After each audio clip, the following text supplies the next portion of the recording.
A very warm welcome to the press conference at Bank Austria Kunstforum Wien. Rebecca Horn is the grande dame of German art and internationally one of the most renowned artists of the present day. She is esteemed as one of the most extraordinary and versatile artists of her generation.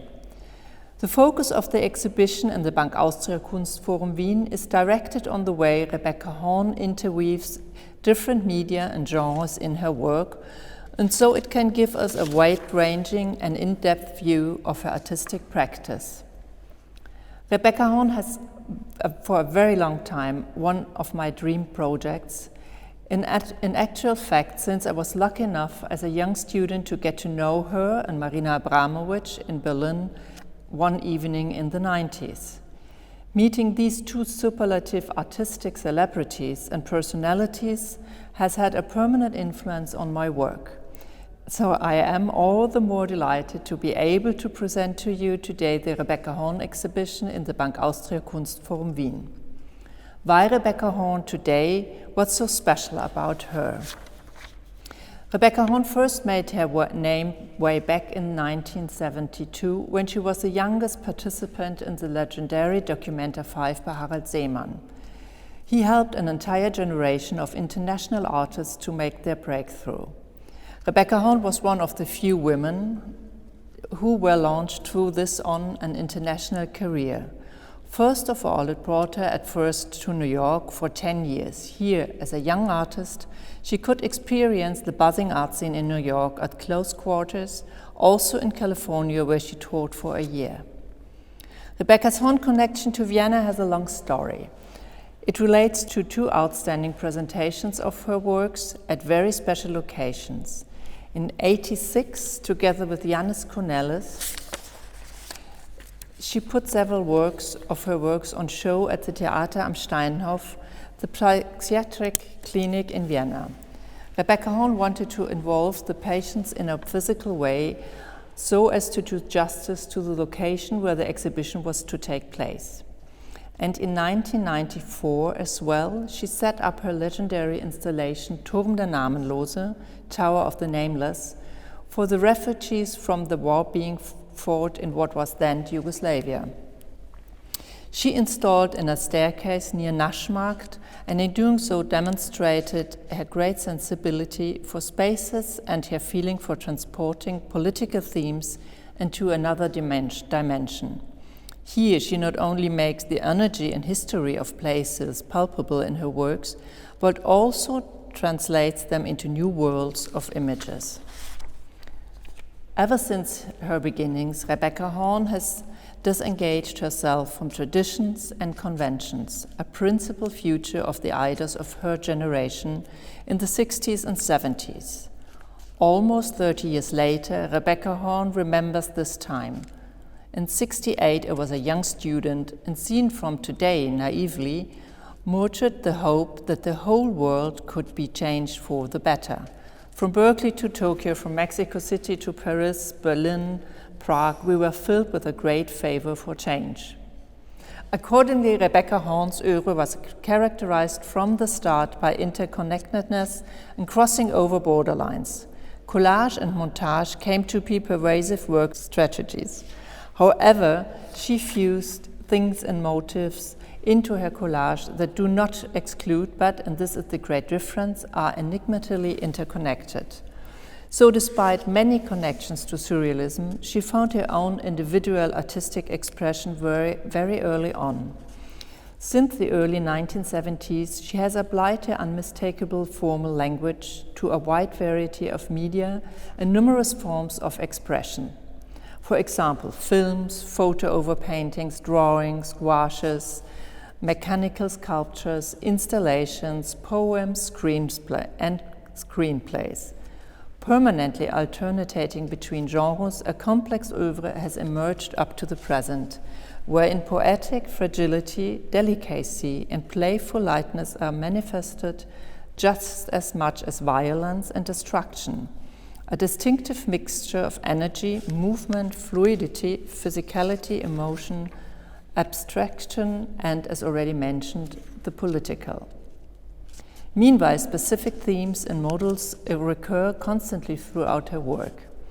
They alternate with one another, they influence one another, they form the matrix for constantly new images with a multitude of references to art history and literature.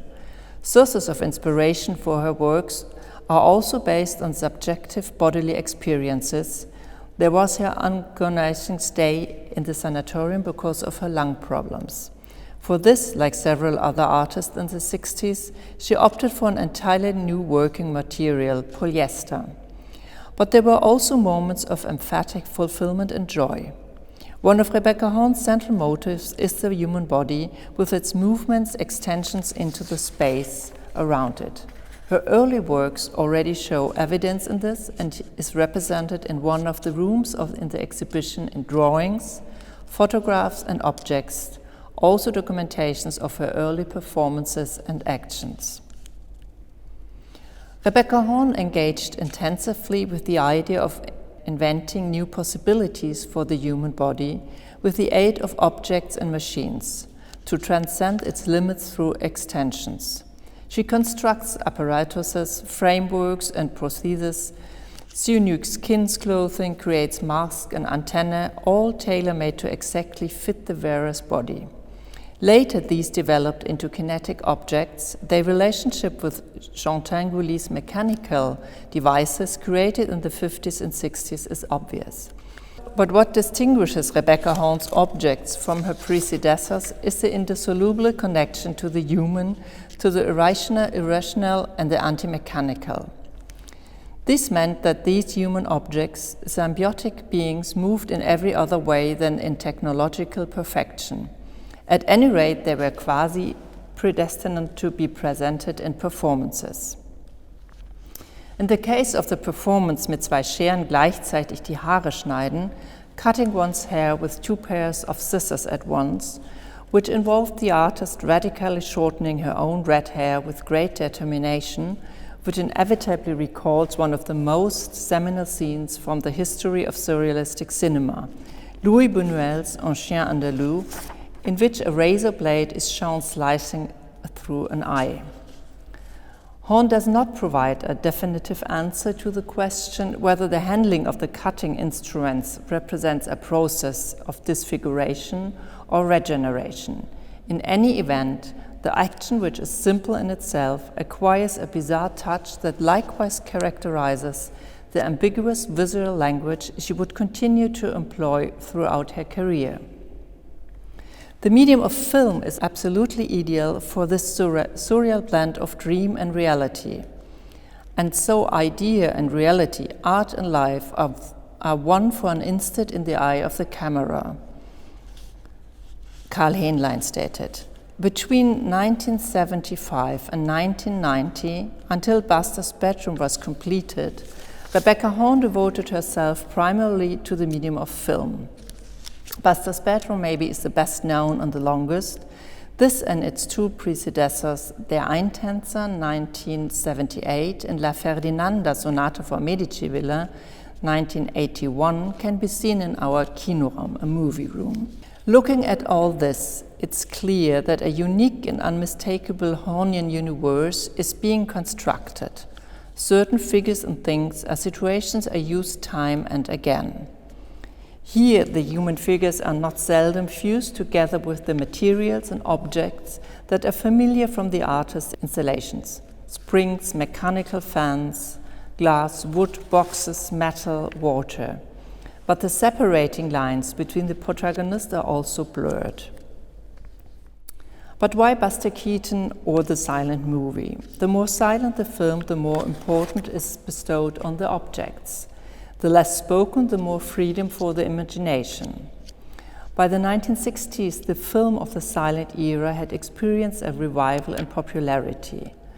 And even though Horn's production is not a silent film, it is nevertheless atmospherically related to this genre. On the other hand, however, the objects already seem to have taken on a life of their own in the films. Some are even elevated to the status of perfect models. For example, the motorized table that attempts a tango at the end of Der Eintänzer. Such surprising twists and turns make unambiguous identifications difficult. Enigmas emerge and the customary lines of demarcation between people and things are blurred. This approach, involving the use of symbols and metaphors to express the unfathomability of human existence, is characteristic of Horn, whether she is working as a filmmaker, a performance artist, sculptor, or poet. Thanks to the energetic support of Rebecca Horn and her studio, we have succeeded in bringing her major works in her oeuvre to Vienna, many of which have seldom or never been shown in Europe. Blue Monday strip from the Guggenheim Museum, New York, Concerto dei Sospiri, loaned by Rebecca Horn, seen for the first time at the Biennale in Venice in 1997. High Moon from the Museum Wolfsburg is also on the move after its exhibition in New York in 1992 and its presentation in the Kunstmuseum Wolfsburg. The Tate London is an important lender for the exhibition since it owns the most extensive collection of Rebecca Horn's early works. There are many more lenders and I wish to thank them all most warmly. I would like to finish by thanking you for your attention and also with a quote that is fundamental for both artist and exhibition.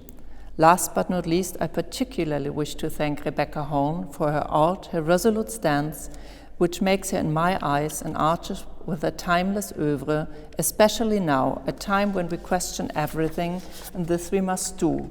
Her work is of unbroken validity for our day.